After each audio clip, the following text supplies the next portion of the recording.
एक लड़का जब जब अपने घर से निकलता था तब तब लोग उसको रोकते थे, उसको टोकते थे और उससे कहते थे कि तुम्हारी बीवी क्या नचनिया हो गई है। जब देखो तब सोशल मीडिया पर कोई ना कोई वीडियोस डालती रहती है। कभी वो नाटक करती है, कभी वो नाचती है, कभी वो गाती है। आखिरकार तुम्हारे घर में हो क्या गया है। पति जब ये बात सुनता था तो अपनी पत्नी को समझाता था और कहता था कि बाहर के लोग बहुत ज़्यादा बदनामी कर रहे हैं, तुम ये सब छोड़ दो, अच्छा नहीं लगता। वैसे भी तुम पढ़ी लिखी हो, ITI की हुई हो और कढ़ाई बुनाई सिलाई ये सब तुम अच्छे से जानती हो। अच्छे से तुम इस काम को करो और ये काम तुम्हारा अच्छे से चलेगा, इससे अच्छी इनकम होगी। पत्नी ने जैसे ही बात सुनी उसने इग्नोर कर दिया। पति को फिर से लोगों ने टोका तो पति ने फिर से अपनी पत्नी को रोकने की कोशिश की। बात आगे बढ़ जाती है और उसके बाद पति अपनी पत्नी से साफ साफ ये कह देता है कि आज के बाद ना तुम कोई वीडियो बनाओगी और ना ही कोई रील्स बनाओगी। बस ये रोकथाम थी, बाउंडेशन थी। ये जो दीवार लकीर खींची जाती है, ये लकीर जो बन जाती है, तो इसके बाद फिर इसका पति अपनी पत्नी को बिल्कुल तरीके से रोक देता है। फिर पत्नी एक नया रास्ता खोल लेती है। यहीं एक व्यक्ति से, एक लड़के से उसकी दोस्ती हो जाती है। वो खुद एक बच्चे की माँ होती है और जो दोस्ती होती है वो 2 बच्चों का पिता होता है। उधर वो अपने पत्नी से परेशान था और इधर ये अपने पति से परेशान थी। दोनों की दोस्ती, प्यार और इसके बाद अवैध संबंध। और यहाँ से एक इबारत लिखी जाती है कत्ल की, और एक भयानक रूप में कत्ल। और वो फिर ऐसा नाटक करती है जैसे कि उसने कुछ किया ही ना हो। लेकिन जब घटनाक्रम का खुलासा होता है तो लोग बड़ा ही भला बुरा कह रहे थे। लोग सोचने पर मजबूर हो रहे थे कि आखिरकार इन महिलाओं को हो क्या गया है। तो नमस्कार, स्वागत है आपका हमारे चैनल पर। आज की जो सच्ची घटना मैं आपको सुनाने जा रही हूँ, ये सच्ची घटना है हरियाणा प्रदेश के जिला भिवानी की। 29/5/2025 को सोशल मीडिया पर एक फोटो बहुत ही तेजी के साथ वायरल हो रहा था। आसपास के जितने भी थाने थे, चौकी थी, पुलिस वाले थे या फिर कोई मीडिया कर्मी हो, कोई इन्फ्लुएंसर था, ज़्यादातर लोगों पर यह फोटो वायरल हो रहा था। उसमें एक आदमी का हाथ दिखाया जा रहा था। हाथ पर लिखा हुआ था प्रवीण। कहा जा रहा था कि ये लाश पूरी तरीके से सड़ चुकी है, गल चुकी है। इस लाश की पहचान करना बहुत ही मुश्किल हो रहा है, लेकिन हाथ पर प्रवीण लिखा हुआ है। अगर किसी ने इस व्यक्ति को देखा हो, इस व्यक्ति के बारे में कोई भी सूचना दे सकता है तो वो आकर के सूचना दे दे। हम इसके बारे में पता लगाना चाहते हैं। दरअसल पुलिस की तरफ से ये मैसेज लोगों तक फैलाया गया था, लोगों तक पहुंचाया गया था। अब क्योंकि 3-4 दिन पुरानी ये लाश होती है जो एकदम सड़ चुकी होती है, इसके बारे में पहचान कर पाना बहुत ही मुश्किल था। फिर आखिरकार अगला दिन आता है और अगले दिन भिवानी का ही एक पुराना बस स्टैंड के रहने वाले एक संदीप नाम का व्यक्ति होता है।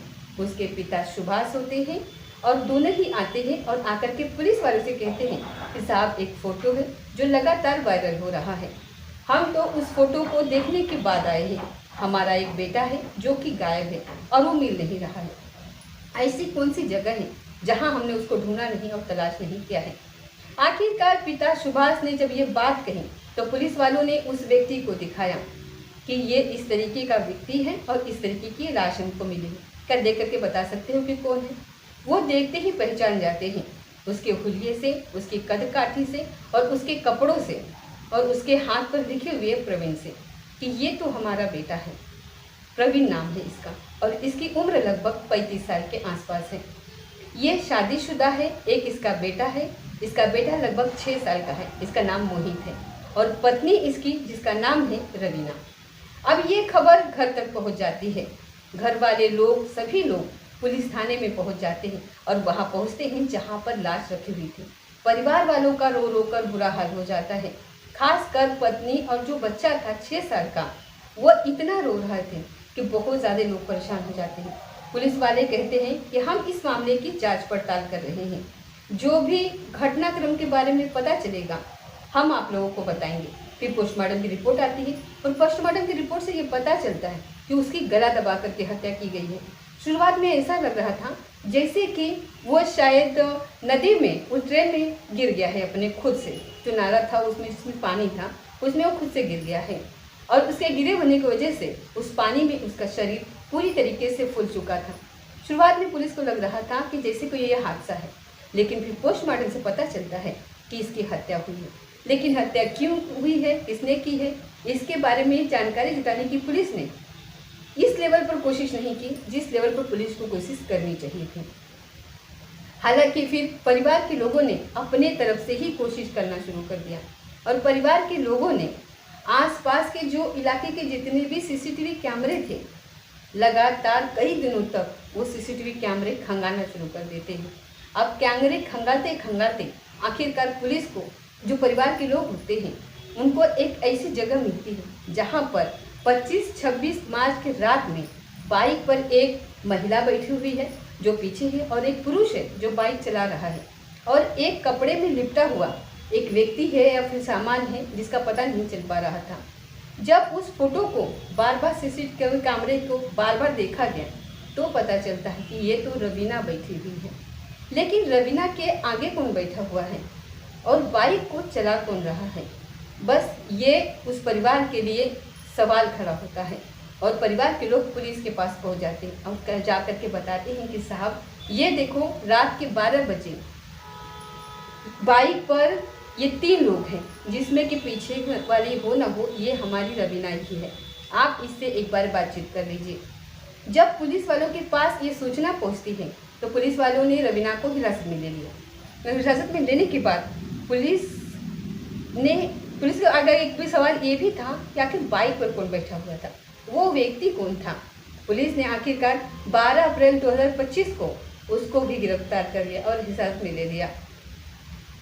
अब पुलिस रवीना से पूछताछ करना शुरू करती है यहाँ पर। तब रवीना बताती है कि रेवाड़ी के एक तहसील का गांव लगता है, वो वहाँ की रहने वाली होती है। 10वीं तक की उसने पढ़ाई करी थी और पढ़ाई करने के बाद वो जब ससुराल आती है, उसकी शादी होती है 2015 में प्रवीण से, तो सब कुछ उसकी ज़िंदगी में एकदम ठीक ठाक चल रहा होता है। एक उनका बालक भी पैदा होता है और इसी बीच में उसने 12वीं की भी पढ़ाई की ससुराल में रहते हुए और फिर ITI की सिलाई बुनाई का उसने काम भी सीखा और इसकी ज़िंदगी बहुत ही अच्छे से पटरी पर चल रही थी। लेकिन इसी बीच में जब कुछ साल बीत जाते हैं, जनवरी 2024 का यह वाक़या बताया जा रहा है। अचानक ही किसी ने उससे कहा कि तुम इतनी सुंदर और इतनी खूबसूरत दिखाई देती हो और अच्छी एक्टिंग भी कर लेती हो, अच्छी लिपसिंग भी कर लेती हो, तुम किसी भी गाने पर तुम्हारी जब लिपसिंग होती है तो बहुत ही अच्छी होती है, तुम क्यों ना सोशल मीडिया पर अपनी किस्मत आजमाओ। आजकल वैसे भी सोशल मीडिया का ज़माना है। अब रवीना ने जैसे ही ये बात सुनी तो रवीना को यहाँ पर लगता है कि हाँ, उसके अंदर भी हो सकता है कि प्रतिभा हो, इसीलिए उसने रील्स बनाना शुरू कर दिया। सोशल मीडिया के अलग अलग प्लेटफॉर्म पर फिर डालना शुरू कर दिया। खासकर वो रील्स बनाती थी इंस्टाग्राम के लिए। इंस्टाग्राम पर जैसे ही उसने रील्स बनाया, रील्स को लोग पसंद करने लगते हैं और धीरे धीरे करके उसके फॉलोअर्स आगे बढ़ने लगते हैं। इधर तो उसकी रील बढ़ने लगती है, फॉलोअर बढ़ने लगते हैं, लेकिन जैसे ही आसपास के लोगों को ये बात पता चलती है, जो इसका पति होता है ऑटो ड्राइवर प्रवीण, उसको ये बात बड़ी ही अजीब लगती है। अजीब इसलिए लगती है कि जब जब उसके पास कुछ लोग आते थे, आसपास के लोग, तो वो रोकते थे, टोकते थे और कहते थे कि तुम्हारी बीवी क्या नचनिया हो गई है, तुम्हारी बीवी क्या नौटंकी में शामिल हो गई है। इस तरीके की भद्दी भद्दी बातें जब रवीना के बारे में प्रवीण से कही जाने लगी तो प्रवीण ने अपनी पत्नी को समझाने की कोशिश करी। उसने कहा कि रवीना, बाहर के लोग तुम्हारे बारे में अनाप शनाप बोलते हैं, गंद संग फैलाते हैं, इसलिए तुम ये सब काम छोड़ क्यों नहीं देती हो। वैसे भी तुम पढ़ी लिखी हो, तुम वही काम क्यों नहीं करती हो जिस काम की तुमने पढ़ाई करी है, सिलाई कढ़ाई, इसके बारे में तुम आगे सोचो, इसी काम को तुम आगे बढ़ाओ। पति ने अपनी पत्नी को लाख समझाने की कोशिश की, लेकिन पत्नी को ऐसा लगने लगा कि जब ज़माना उसको पसंद कर रहा है, उसके रील्स को ज़माना देख रहा है और उससे उसकी इनकम भी हो रही है, तो पति आखिरकार उसको रोकता क्यों है। अब वो अपने पति से नाराज़ रहने लगती है। नाराज़ रहते रहते वो कभी कभार अपने मायके भी चला जाया करती थी, कई कई दिन के लिए चला जाया करती थी। प्रवीण को ये बात खराब लगने लगती है। जब जब वो अपने पत्नी को घर पर लेकर के आया करता था, तब वो एक ही बात करता था कि ये सब मत करो। आखिरकार जब वक्त आगे बढ़ता है तो प्रवीण ने अपने पत्नी के इस काम पर पूरी तरीके से प्रतिबंध लगा दिया। उसने कहा कि अब तुम आज के बाद कभी कोई रील्स नहीं बनाओगी, कभी कोई वीडियोस नहीं बनाओगी।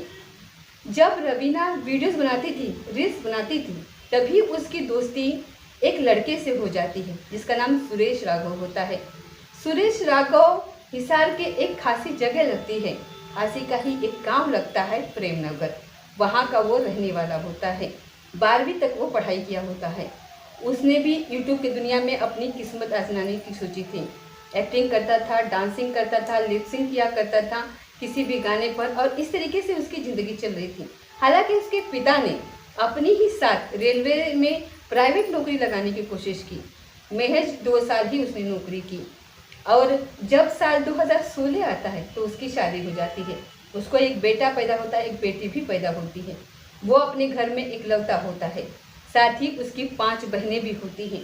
5 बहनें का वो इकलौता भाई होता है, लेकिन शुरुआत से ही उसको लाड प्यार में रखा जाता है।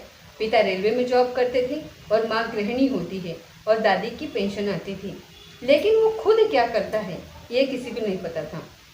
वो कहता था कि मैं यूट्यूबर हूँ और विदेशों में मैं जाता हूँ, यानी कि वो कहता था कि वो दुबई में घूम करके आया है। परिवार वाले इस बात से तो खुश होते थे, लेकिन अपने पत्नी को, अपने बच्चों को वो कभी खर्चे के पैसे नहीं देता था, उनसे वो दूर रहता था। अब अचानक से रवीना की रील्स आनी जब बंद हो जाती है तो उसने रवीना से संपर्क किया, सुरेश ने, और उसने कहा कि तुम्हारी रील्स आनी क्यों बंद हो गई है। फिर वो कहती है कि मेरा पति बिल्कुल साफ साफ इनकार कर रहा है। वो कर रहा है कि तुम इतनी अच्छी रील्स बनाती हो, तुम आगे इसमें काम करो, और काम करोगी तो तुम्हें पैसा भी मिलेगा और तुम्हारा नाम भी रोशन होगा। इसीलिए सुरेश और रवीना दोनों आपस में बातचीत करने लगते हैं, एक दूसरे का दुख दर्द भी बांटने लगते हैं, एक दूसरे का कंधा भी शेयर करने लगते हैं। कंधे पर रखकर सर, अपनी बहुत सारी बातें, रोना धोना, ये सब उनका चलने लगता है। कब इन दोनों की दोस्ती हो जाती है, दोस्ती प्यार में बदल जाती है, प्यार के बाद फिर अवैध संबंध बनने लगते हैं, और इस बात का फिर पता चल जाता है प्रवीण को। प्रवीण को गुस्सा आता है, और इसके बाद जब उसने बिल्कुल पूरी तरीके से प्रतिबंध लगा दिया था, फिर भी रवीना उसके साथ ट्वीट करती थी, उसके साथ वीडियोस बनाती थी, और ये बात प्रवीण को बिल्कुल भी अच्छी नहीं लगती थी। आखिरकार कई दिनों के बाद, ये बात है 23 मार्च 2025 की, लगभग 20 दिन के बाद वो अपने ससुराल में आती है, और ससुराल में आने के बाद जैसे ही वो घर पर आती है, यहाँ पर पति और पत्नी के बीच में कहासुनी हो जाती है, और कुछ ज़्यादा ही हो जाती है। प्रवीण जहाँ पर रहता था वो पुराना बस स्टैंड के पास एक गुजर वाली डाड़ी के पास उसका घर होता है। वहाँ पर जो उसका ससुर होता है, ससुर तो हलवाई का काम करता था, जो अक्सर घर पर नहीं रहा करता था। लेकिन जो इस प्रवीण का छोटा भाई होता है वो बाहर ड्यूटी पर रहता था, और उसकी पत्नी घर में ही रहती थी नीचे, और ऊपर का जो पोर्शन बना हुआ होता है उस पोर्शन में वो खुद रहता था। उसका बेटा रहता था, उसकी पत्नी रहती थी, और कभी कभार वो अब आया करती थी। लेकिन जो उसका बड़ा भाई होता है वो अपने पूरे परिवार के साथ कहीं अलग रहा करता है। अब जब 23 मार्च 2025 को प्रवीण और रवीना के बीच में झगड़ा होता है, तभी रवीना अपने दोस्त, अपने प्रेमी जिसका नाम सुरेश राघव होता है, उससे साफ साफ कहती है कि अब इसका काम तमाम करने का वक्त आ गया है, इसको खत्म करने का वक्त आ गया है, इसीलिए हम इसको अब खत्म कर देंगे। प्लानिंग करो, जो भी बढ़िया से बढ़िया प्लानिंग हो, और इसको हम रास्ते से हटा देंगे। इस तरीके की प्लानिंग की जाती है।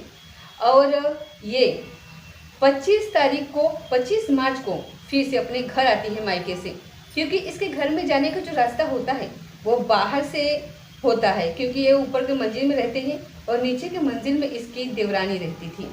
और उस रात देवरानी को कुछ पता ही नहीं था कि उसकी जेठ की आज रात हत्या होने वाली है। जैसे ही ये 25 तारीख की रात को ये इंतज़ार कर रही थी कि कब इसका पति सोएगा, और इससे पहले ही उसने उसको फ़ोन कर दिया था अपने प्रेमी को। प्रेमी अपना बाइक लेकर के आ जाता है, और वो रास्ते से, जैसे कि बाहर का जो रास्ता था उससे वो अंदर प्रवेश करता है। प्रवीण सो रहा होता है। जैसे ही किसी की आने की आहट प्रवीण को होती है तो वो तुरंत ही जाग जाता है, लेकिन पत्नी पहले से ही तैयार बैठी हुई थी। उसके गले में एक दुपट्टे का फांसी का फंदा बनाया जाता है, और गले को तब तक दबाया जाता है जब तक कि उसके प्राण नहीं निकल जाते।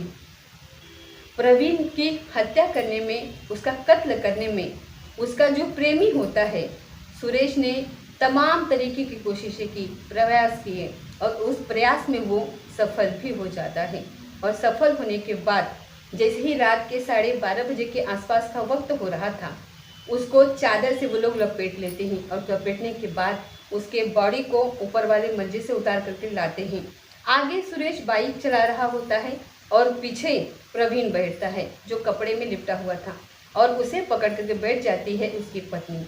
और यहाँ से लगभग 6 किलोमीटर दूर एक विनोद रोड पड़ता है, वहाँ पर एक ड्रेन होता है। ड्रेन ये पानी में डाल देते हैं और ऊपर से झाड़ियों को बंद कर देते हैं ताकि यहाँ पर ये पड़ा रहेगी लाश, और जब इस लाश पूरी तरीके से सड़ जाएगी, गल जाएगी, तब जाकर के लोगों को पता चलेगा और उसके बाद इसको पहचान पाना मुश्किल हो जाएगा। लेकिन कोई नहीं जानता था कि वो भले ही चाहे उसकी लाश को पहचानना मुश्किल हो जाए, लेकिन उसके हाथ पर जो लिखा हुआ था प्रवीण, और वो बिल्कुल साफ सुथरा था, उसमें कोई दिक्कत नहीं आई थी। और पुलिस ने उसे लिखे हुए प्रवीण का सहारा लिया। आखिरकार 3-4 के दिन के बाद बॉडी मिल जाती है, और बॉडी मिलने के बाद फिर परिवार वालों ने ही इस घटनाक्रम का अपने स्तर से प्रयास किया। बाकी का काम पुलिस ने कर दिया। पुलिस ने इन दोनों को गिरफ्तार किया और गिरफ्तार करने के बाद जिनको जेल भेज दिया। फिलहाल ये जेल में है और इस घटना को भी मेरठ की उस घटना से जोड़ के देखा जा रहा है जिस घटना में मुस्कान नाम की एक लड़की ने अपने पति सौरव राजपूत की हत्या कर दी थी साहिल प्रेमी के साथ मिलकर। अब इस घटना के बाद जो ये लड़की है जिसका नाम रवीना है, रवीना का एक लौता बेटा भी बचा है और पति मर चुका है। अब उसके बेटे की परवरिश कैसे होगी? साथ ही जो सुरेश राघव है उसके भी 2 बच्चे हैं और उसकी पत्नी है, उनकी आगे की ज़िंदगी कैसे कटेगी और कैसे नहीं कटेगी, इस पर भी बहुत सारे सवाल हैं। लेकिन जब उसके पत्नी से मीडियाकर्मी ने बातचीत करने की कोशिश की तो उसने रो रो कर अपनी कहानी बयान करी कि वो पहले से ही एक विधवा जैसी ज़िंदगी जी रही थी। अब पता नहीं आगे क्या होगा और क्या नहीं होगा। उसका पति उससे बात ही नहीं करता था। अब वैसे भी वो जेल चला गया है, कब तक वो जेल में रहेगा कब तक नहीं रहेगा कुछ कहा नहीं जा सकता। तो दोस्तों, ये थी आज की सच्ची घटना। ये घटना सुनाने का उद्देश्य किसी को परेशान करना नहीं है, किसी का दिल दुखाना नहीं, बल्कि आपको जागरूक करना है, आपको सचेत करना है और आपको बताना है कि आजकल ऐसी घटनाएं बहुत ज़्यादा बढ़ गई हैं। यहाँ पर जो एक दूसरे का जो पति और पत्नी और अवैध संबंधों वाली घटनाएं जो हमारे भारत में बहुत तेज़ी से ये जैसे कि एक रोग होता है फैलता है, इस तरीके से ये फैलता जा रहा है। तो इसकी रोकथाम करना बहुत ज़रूरी है। इस पर कुछ न कोई कानून लगाना ज़रूरी है, कुछ न कुछ इस पर अंकुश लगाना ज़रूरी है, क्योंकि ये एक जहर की तरह फैल रहा है हमारे समाज में। तो आपकी क्या राय है कमेंट बॉक्स में ज़रूर बताइएगा। ये थी आज की सच्ची घटना। मिलते हैं अगले किसी सच्चे घटना के साथ, तब तक जय हिंद, जय भारत।